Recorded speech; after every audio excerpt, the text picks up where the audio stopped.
190 उरण विधानसभा मतदार क्षेत्रात तिहेरी लढत प्रामुख्याने मानली जात आहे। असे असतानाही या ठिकाणी श्रीकन्या तेजस डाकी यांनी आपण केलेल्या समाजसेवेतून जनतेजवळ निर्माण केलेले कौटुंबिक संबंध दृढ असल्यामुळे अपक्ष उमेदवारी अर्ज दाखल करून निवडणूक रिंगणात उतरले आहेत। सोमवारी उलवे येथे त्यांची जाहीर सभा पार पडली। या सभेला शेकडोंच्या संख्येने महिलांनी गर्दी करत उरणची लाडकी लेक आमची लाडकी बहीण असा उल्लेख करीत श्रीकन्या डाकी याच उरण विधानसभा क्षेत्रातून विजयी होतील असा नारा दिला। त्यावेळी उमेदवार श्रीकन्या डाकी यांचे पती तेजस डाकी, सासरे माजी सरपंच कैलास डाकी, मनोहर म्हात्रे, शुभांगी शिंदे आदी मान्यवर व्यासपीठावर उपस्थित होते। त्यावेळी तेजस डाकी यांनी उरण विधानसभा मतदारसंघाचे विद्यमान आमदार महेश बालदी यांच्यावर जोरदार टीकास्त्र सोडलं, तर माजी आमदार शिवसेनेचे उमेदवार मनोहर भोईर यांना देवमाणूस म्हणत भोईर बाबांनी त्यांच्याजवळ अवतीभोवती फिरणाऱ्या अस्वलांपासून सावध राहण्याचा इशारा दिला। मी एक तुमच्यातला साधा आणि सरळ माणूस या आजी माजी मंत्र्या आमदारांवर बोलणार तेवढा नाही, तरी पण थोडाफार इतिहास मी सांगतच आहे। आधी पहिल्या प्रथम माझा मुलगा तेजस कैलास डाकी सामाजिक संस्था यांनी गावामध्ये मुलगी जन्माला आली तर 5,000 रुपये, दुःखद निधन झालं एखाद्या व्यक्तीचं 10,000 रुपये, मुलींची लग्न झाली तर 25,000 रुपये। मी प्रत्येक वेळी माझ्या मुलाला बोलवतो, काय तेजस कशासाठी हे सर्व करतोस? नाही पप्पा, मला समाजाची सेवा करायची। उमेदवारी अर्ज भरला तेव्हा सुद्धा मी बोलवतो, तेजस कशासाठी? मोठं तंगबांड पैसेवालं आपल्यासमोर उभं आहे, परंतु आज खरोखरच मला असं वाटतंय का माझ्या मुलांनी घेतलेला निर्णय योग्य आहे का?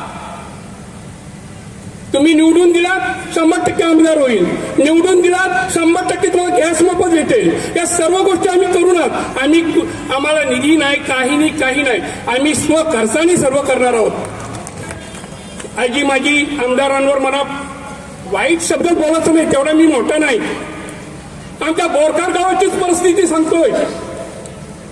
पहिला आमदार एक पटेल होऊन गेला शेका पक्षाचा, दुसरा आमदार मनोहर शेठ भोईर होऊन गेला आणि तिसरा आमदार जो 500,000 कोटीचा वल्गना करतोय तो महेश बालदी। मित्रांनो, हे तिन्ही आमदार फकास आहेत का? आमच्या गावात ते 3 आमदार होऊन गेले, 15 वर्ष झाली। बोरकरला एसटी येते का सांगू दे त्यांनी, बोरकरला एसटी येत नाही। तिन्ही आमदारांना भेटून मोकळा झालो मी का बाबा आमचा अतिदुर्गम गाव आहे, का एसटी येत नाही? आम्ही प्रयत्न करतो, वेग पाटील बोलवून प्रयत्न करतो, लेटर पाठवतो, 5 वर्ष गेली एसटी आली नाही। मनोहर शेठ भोईर होऊन गेला, पत्र पाठवलंय, एक टेस्टिंगसाठी एक वेळा एसटी आली होती, तो थोडा तुझा कॉर्नर टाईट करा, एसटी आली नाही।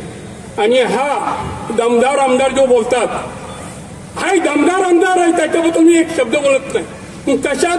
पैशात। तो 5,000 कोटी 3,000 कोटीची कामं आली, ती कशासाठी? आमच्या घरावर काय बुलडोजर फिरवण्यासाठी आलीत का कामं? साधी कामं करा। आमच्या बोरकरच्या तळात जर पाऊल टाकलं मार्च एप्रिलला तुमच्या बाळाला फोड येतील, इतका खराब तलाव झालेला आहे। रोडचं उद्घाटन करताना आला महेश आमदार, काय म्हणाल? मी स्वतः बोललो, साहेब 4.5 वर्ष झाली काहीच केलं नाही, एक रोडचं तुम्ही हल्ली उद्घाटन करता, रोड पण केला त्यांनी अर्धवट। विंधन पासून या बोरकरचाच रोड केलाय, विंधन ते दाखली परत खड्ड पडलेलं आहे।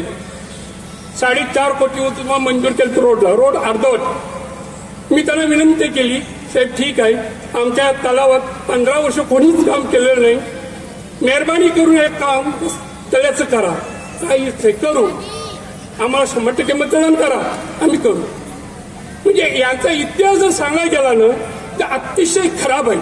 आमच्या गावात याला 10 मतं भेटणार नाही, 600 पैकी 10 मतं मिळणार नाही, कोणती मतं मिळतील?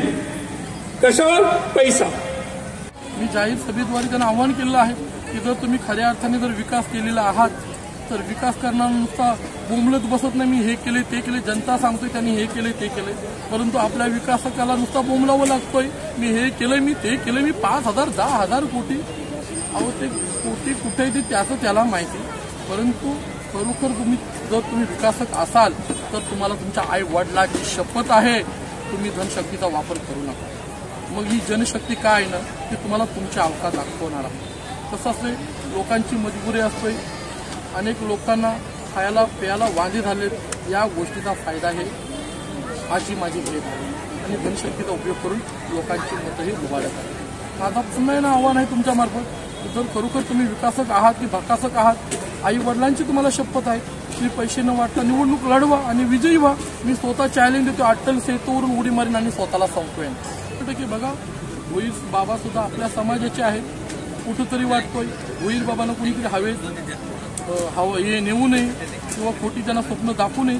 याच उद्देशाने आज मी जाहीर सभेद्वारे सांगितलं की उगा तुम्ही भोईर बाबा हवेत राहू नका. भोईर बाबा हा साधा बोल आहे, परंतु त्याच्या जो आजूबाजूला आहे अस्वल, तो भोईर बाबाची वाट लावत असतोय आणि हे त्याला कळावं, भोईर बाबांना समजावं, म्हणून आज मी जाहीर सभेमध्ये त्या अस्वलाचा आज उल्लेख केलेला आहे. न्यूज ब्युरो आणि लवकरच म्हणजे अगदी त्यांनी. जर तुम्हाला हा व्हिडिओ आवडला असेल तर चॅनलला लाईक, शेअर आणि सबस्क्राईब करायला विसरू नका.